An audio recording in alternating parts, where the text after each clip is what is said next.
आज की वीडियो में हम लोग पढ़ेंगे nomenclature of organic compounds. Nomenclature का मतलब है the method to name the organic compounds, कि किस तरीके से हम डिफरेंट तरह के ऑर्गेनिक कंपाउंड्स का नाम उसको असाइन करेंगे। शुरू शुरू में जब ऑर्गेनिक कंपाउंड्स लेबॉर्ट्री में तैयार होना शुरू हुए, वैरायटी ऑफ कंपाउंड्स तैयार की गई, लेबॉर्ट्री में तैयार किए गए या लिविंग सोर्स से हासिल किए गए, शुरू शुरू में उनके नाम जो हैं वो जिस सोर्स से उन कंपाउंड्स को हासिल किया जाता था उसकी बेस पे कोई नाम रख दिया जाता था, या जिस साइंटिस्ट ने उनको प्रिपेयर किया होता था या डिस्कवर किया होता था उस साइंटिस्ट के नाम पे कंपाउंड का नाम रख दिया जाता था। लेकिन जैसे जैसे ऑर्गेनिक केमिस्ट्री का फील्ड वास्ट होता गया तो ये तरीका जो है वो एप्लीकेबल नहीं रहा, क्योंकि मिलियंस ऑफ कंपाउंड्स को इस तरीके से नाम देना जो है वो पॉसिबल नहीं है। तो international union of pure and applied chemistry ने ये फैसला किया कि कुछ रूल्स जो हैं वो वज़ा किए जाएं जिनके मुताबिक ऑर्गेनिक कंपाउंड्स को नाम दिए जाते हैं। और ये जो IUPAC सिस्टम, IUPAC का मतलब है international union of pure and applied chemistry. IUPAC system एक ख़ास प्रिंसिपल के ऊपर, एक ख़ास असूल के ऊपर जो है बेस करता है। वो असूल क्या है? That each different compound should have are different name. कि ऐसे रूल्स वजह किए गए हैं जिनको फॉलो करके हम हर तरह के कंपाउंड को नाम दे सकते हैं, और कोई भी ऑर्गेनिक कंपाउंड्स, दो ऑर्गेनिक कंपाउंड्स ऐसे नहीं होंगे जिनका नाम सेम हो। इस तरह से हम हर कंपाउंड को ईजिली डिफ्रेंशिएट कर सकते हैं दूसरे कंपाउंड से। अगरचे कोई 200 मिलियन के करीब ऑर्गेनिक कंपाउंड जो हैं वो अब तक नोन है, लेकिन IUPAC सिस्टम जो है वो उन सबको डिफरेंटली नेम करने का तरीका डिवाइस कर चुका है। तो हम लोग भी सीखेंगे कि किस तरह से हम ऑर्गेनिक कंपाउंड्स को IUPAC सिस्टम के लिहाज से नाम दे सकते हैं। उसके लिए नेमिंग का तरीका सीखने से पहले आपको कुछ बेसिक चीज़ों का पता होना चाहिए। उनमें से first one is functional group. Functional group क्या है? फंक्शनल ग्रुप एक ऐसा एटम या ग्रुप ऑफ एटम्स है जिसको देखकर हम पहचान सकते हैं कि ये ऑर्गेनिक कंपाउंड ऑर्गेनिक केमिस्ट्री की कौन सी फैमिली से ताल्लुक़ रखता है। जैसे आपको पता है कि डिफरेंट टाइप के ऑर्गेनिक कंपाउंड्स होते हैं। कुछ कॉमन नाम आपको पता होंगे, जैसे अल्कोहल्स हैं, कार्बोहाइड्रेट्स हैं, अल्काइल हैलाइड्स हैं, एल्डिहाइड्स हैं। ये सारे डिफरेंट टाइप के कंपाउंड्स हैं। तो इनकी पहचान के लिए जो मखसूस ग्रुप इन कंपाउंड में मौजूद होता है that is called as functional group. Properly हम एक फंक्शनल ग्रुप को कैसे डिफाइन कर सकते हैं? देखें, एन एटम और अ ग्रुप ऑफ एटम्स और अ डबल बॉन्ड और triple bond whose presence imparts specific properties to an organic compound is called a functional group. impart का मतलब देता है या देती है, यानी कि एक ऐसा एटम या ग्रुप ऑफ एटम्स, यानी कि एक सिंगल एटम भी हो सकता है, सिंगल से ज़्यादा 2, 3 या 4 एटम्स भी, ऐसे ज़्यादा एटम्स भी हो सकते हैं, या एक डबल बॉन्ड या एक ट्रिपल बॉन्ड। ये तमाम चीज़ें जिनकी मौजूदगी की वजह से ऑर्गेनिक कंपाउंड में ख़ास प्रॉपर्टीज़ आती हैं, इन ग्रुप्स को या इन एटम्स को हम कहेंगे फंक्शनल ग्रुप। फंक्शनल ग्रुप की बेस पे हमारे पास डिफरेंट तरह के ऑर्गेनिक कंपाउंड्स बनते हैं जिनको हम different classes of organic compound में डिफ्रेंशिएट कर सकते हैं या डिवाइड कर सकते हैं। Like hydrocarbons, second one is alkyl halides, third one is alkyl amines, fourth one is alcohols, fifth is ether, six aldehyde, 7 number पे है कीटोन, और 8 नंबर पे है कार्बोक्सिलिक एसिड्स। और आगे ये कार्बोक्सिलिक एसिड्स के डिफरेंट डेरिवेटिव्स हैं। डेरिवेटिव्स मीन ऐसे कंपाउंड्स जो कार्बोक्सिलिक एसिड से तैयार किए जा सकते हैं। वो कौन कौन से हैं? Acyl halides, acid amides, esters, acid anhydrides and carboxylates. हम इन तमाम किस्म के कंपाउंड्स का नोमेनक्लेचर पढ़ेंगे, यानी इनको नाम देने का तरीका 1 बाय 1 पढ़ेंगे। और यही वो चीज़ है जो मैंने आपसे अपनी पहली वीडियो में कहा था कि it is called as zero chapter. इसको हम कहेंगे ज़ीरो चैप्टर, क्योंकि नेमिंग का तरीका जब तक हम नहीं सीखेंगे तो हम ऑर्गेनिक केमिस्ट्री को सही तरह से अंडरस्टैंड नहीं कर पाएंगे।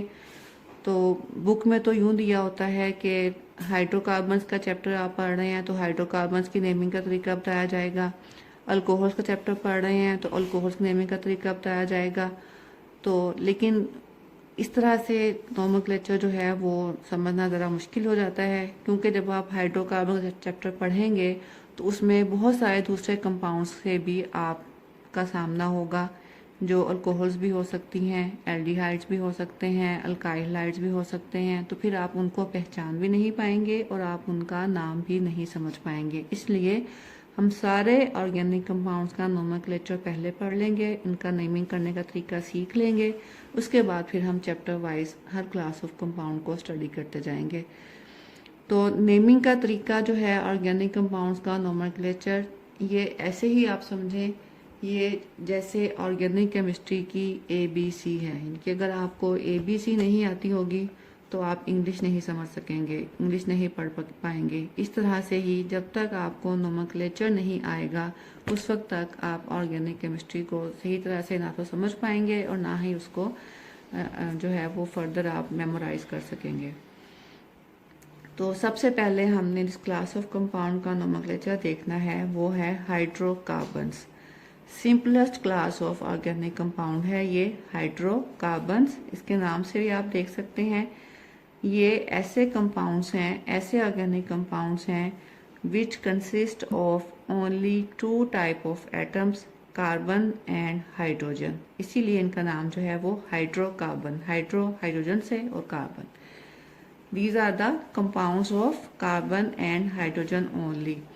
और हाइड्रोकार्बन्स के बारे में आपने मैट्रिक में भी ज़रूर पढ़ा होगा, क्योंकि ये सिंपलेस्ट ऑर्गेनिक कंपाउंड हैं तो मैट्रिक में ही इनको सिलेबस में पढ़ाया जाता है।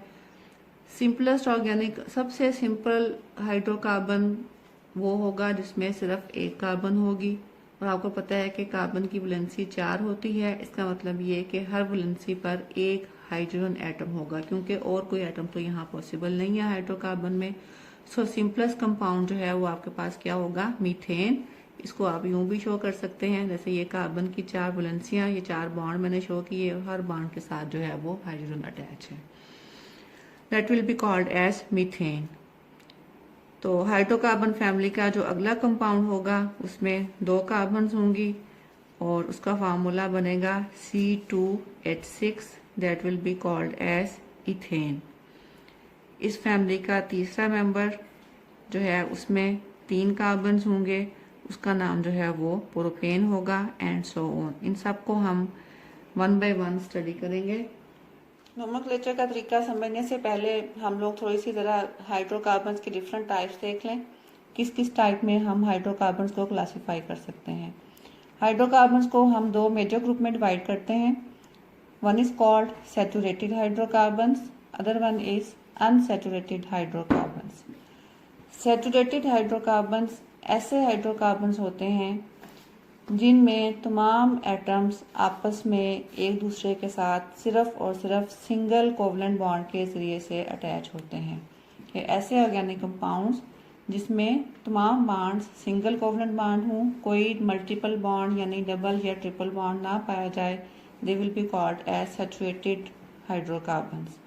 उसकी एग्जांपल जो है वो अल्केन्स है। अल्केन्स एक पूरी क्लास ऑफ हाइड्रोकार्बन्स है।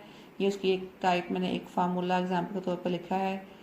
C3 कार्बन एटम्स हैं चेन में, तो this compound will be called as propane, या ये है ethane CH3 that is the example of alkanes which belong to saturated hydrocarbons. दूसरा जो मेजर ग्रुप है हाइड्रोकार्बन्स का वो है अनसैचुरेटेड हाइड्रोकार्बन्स।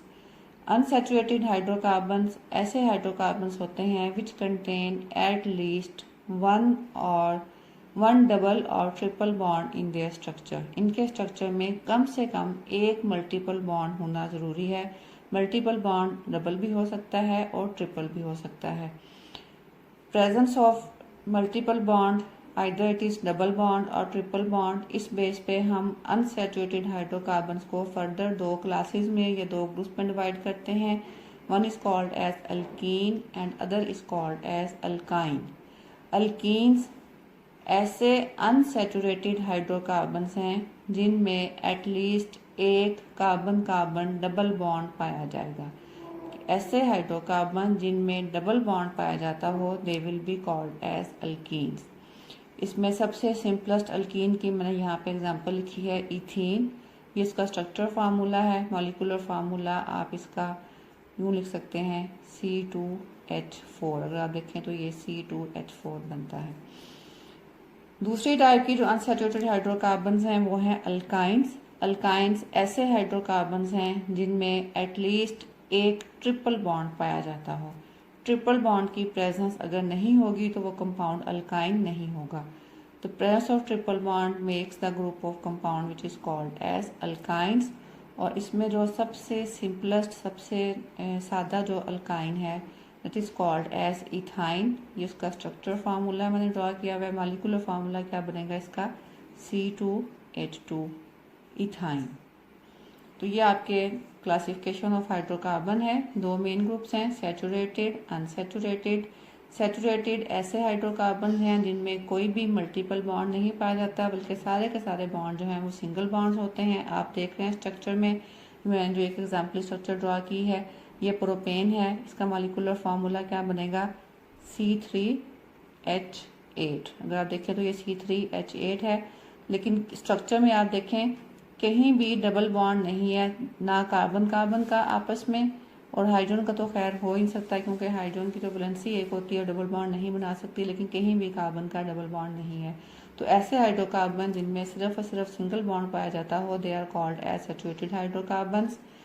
ऐसे हाइड्रोकार्बन जिनमें एटलीस्ट एक डबल या ट्रिपल बॉन्ड पाया जाए they are called as unsaturated hydrocarbons. Unsaturated hydrocarbons की फर्दर दो टाइप्स हैं, alkenes and alkynes. Alkenes have at least one double bond in their structure and alkynes have at least one triple carbon carbon bond in their structure. That's all up till now. Next topic में इंशाल्लाह हम लोग cover करेंगे, सीखेंगे how to name the hydrocarbons according to the IUPAC system of nomenclature.